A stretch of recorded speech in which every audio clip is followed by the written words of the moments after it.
So I think that trend is unstoppable.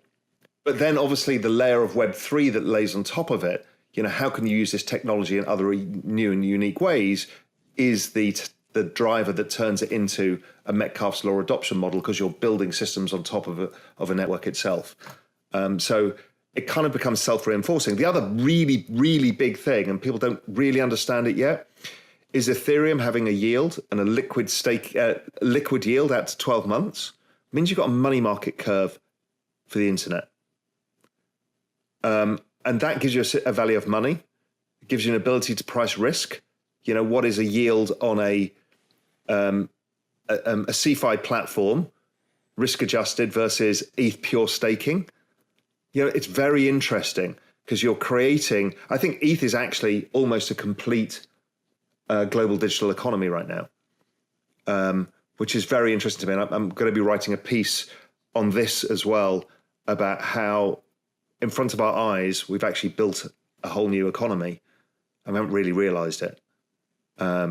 We kind of see bits of it. Raoul Pal, from Real Vision, asserts that the value of cryptocurrency lies in its function as an alternative financial system, allowing users to avoid currency debasement and government interference. Recent events, such as wealth confiscation during the Canada truck protests and the Russia-Ukraine conflict, highlight the need for a system where individuals have control over their own wealth. In addition, the adoption of Web3, DeFi, NFTs, and other crypto applications leads to network effects that continually add value. Raoul explains in the video why he is bullish on crypto overall, but why he specifically bets on Ethereum. He sees Ethereum's development reaching a significant milestone, with the platform's liquid stake and yield, providing an internet money market curve for pricing risk and value. He believes that Ethereum has evolved into a complete global digital economy and is the best investment option in the space. Please take a moment to like this video, subscribe to the channel, and don't forget to drop your comment and observations in the comment section below. Thanks and enjoy the video. Yes, I mean, look, if you owe somebody money, you essentially become a slave to them. You made an economic decision that you would forego some of your agency to have cash now. That's what the debt is, right? And this was what, seeing this rise in 2012 in Europe, where I'd lived this in Europe, when almost all of the countries blew up and all of the banking system blew up. Cyprus, they took the money out of the bank accounts, much what's happening in the US now.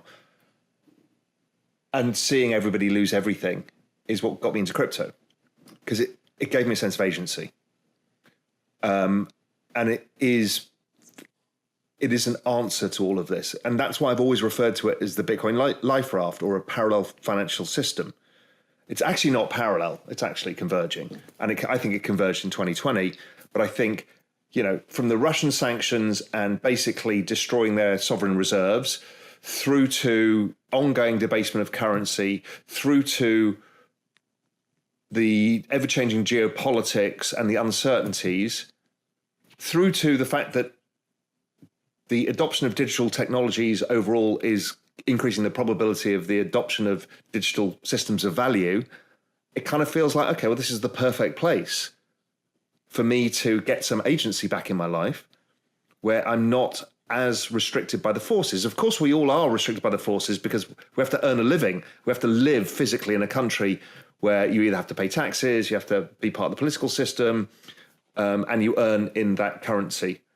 And you have a set of outcomes depending where the economy is. But at least this system gives some way of a way out. So going back to 2008, the big thing that changed was we lost trust.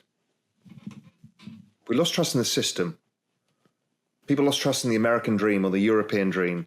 They lost trust in banks. They lost trust in intermediaries. They've lost trust in media. They've lost trust. Foreign governments have lost trust. So nobody has trust. So, well, crypto is a trust-based system, which is interesting. But what it means that, okay, if you don't trust anybody, you need something that helps you. That traditionally was played by gold. I don't trust your money. You don't trust my money. I don't trust that you're going to do this. So I'm going to keep gold. But gold was also seizable. So crypto played a role in all of this, and it plays it at many levels. It's clearly not a system of money yet because it's too volatile.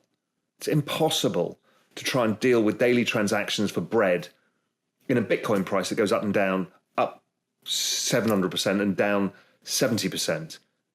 That's the way to destroy an economy, volatile money.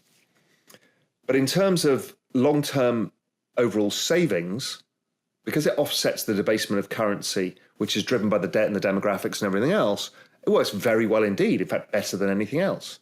And because we've got this ongoing adoption of the technology. So when you go to, firstly, who's the biggest players in the world that are potentially moving into this market? And I think you and I have even talked about this in the past. It's the sovereign wealth funds. They have an infinite time horizon, and what they need is independence over all things. Now, most of them have an enormous amount of US treasuries, which they will do because they have dollar debts, dollar economy, everything else. So it's not like we're just going to sell all our treasuries, but they need other things. Now, they've been buying gold at record pace, obviously, because if the US seizes or renders useless the Russian reserves in US treasuries, then why would anybody want to hold US treasuries over an extended period of time? You either have to be friends of the US or you risk it. So I see a role, and that's, I think, one of the reasons why the Middle East is becoming very active participants in the market overall. And I think for individuals, because of the lack of trust, it's one thing we can trust because it's not driven by a government. All the governments can do is try and regulate it, but they can't get rid of it. And it actually empowers people to think that you're fighting the government when it comes to regulation. I mean, just look at Twitter. People love an enemy, and Gary Gensler is like enemy number one because he represents the old system, the system that let us all down. And he's kind of saying, look, we're there to protect you. And everyone's going, fuck you, you never protected us in the first place. We'd rather take our own risks with our own money, which is the agency thing that you talked about. So I think that trend is unstoppable. But then obviously the layer of Web3 that lays on top of it, how can you use this technology in other new and unique ways is the driver that turns it into a Metcalfe's law adoption model because you're building systems on top of a network itself.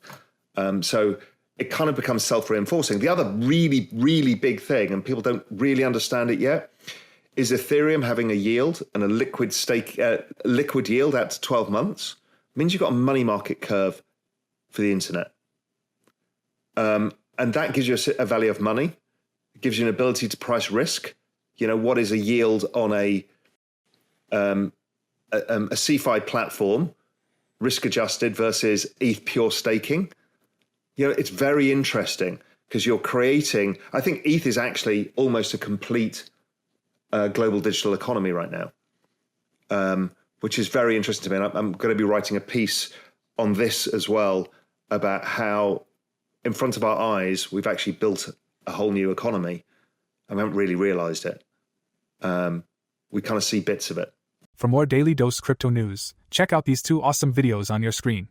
Click now and we will see you on the next video.